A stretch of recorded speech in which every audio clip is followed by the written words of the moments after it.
A lot of people get stuck on just the memory part, and that's all I talk about, instead of realizing, like, yes, it's memory, but also how's your attention, how's your executive function, how's your visual spatial awareness, how's your language, and there's actually more to it than that, but those are the big ones. And knowing that if you have a problem with any of those, you're going to have a problem with all of those to varying degrees. Vestibular. And what is vestibular? Ear canals, and ear canals respond to different positions. So whether it's moving your head or moving your whole body so that your head moves so that you get rotation, flexion, extension into the corners.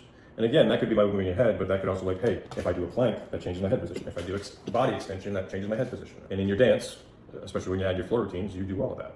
So it's a good way to get all of that. So sensory, one of the ways I would say that is imagine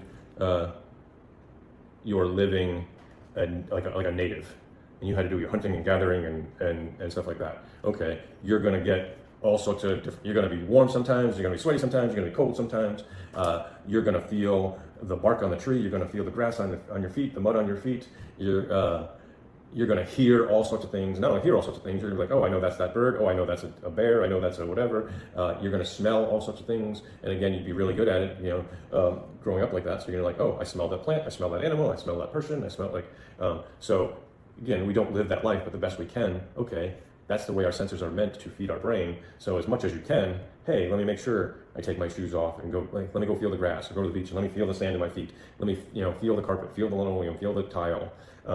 Yes, rather than, I heard somebody say this, rather than sit in here and whatever the temperature is, but I'm gonna pick one. Rather than just 75 degrees all day and fluorescent all day, like, okay, I get out in sunshine, and I sometimes, you don't wanna be like, I'm cold, like, yeah, but it's good to feel varying temperatures and varying senses, and use your nose and use your eyes and use your ears to feed our brain.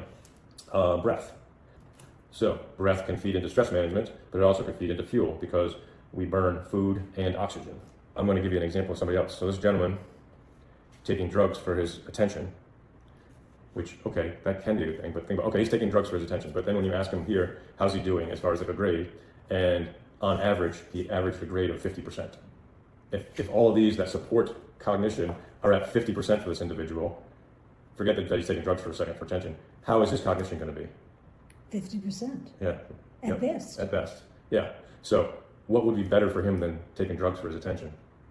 Having the experience of many of these factors. Yeah, so we're never going to be 100%, we're humans, but how much can I improve my nutrition and fuel? How much can I improve my sleep? How much can I improve my movement, including visual and vestibular?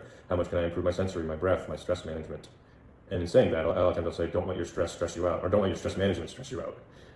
So yes, how do I manage that so that, yes, this is all a positive thing? And I work, not only how can you do all those, but especially if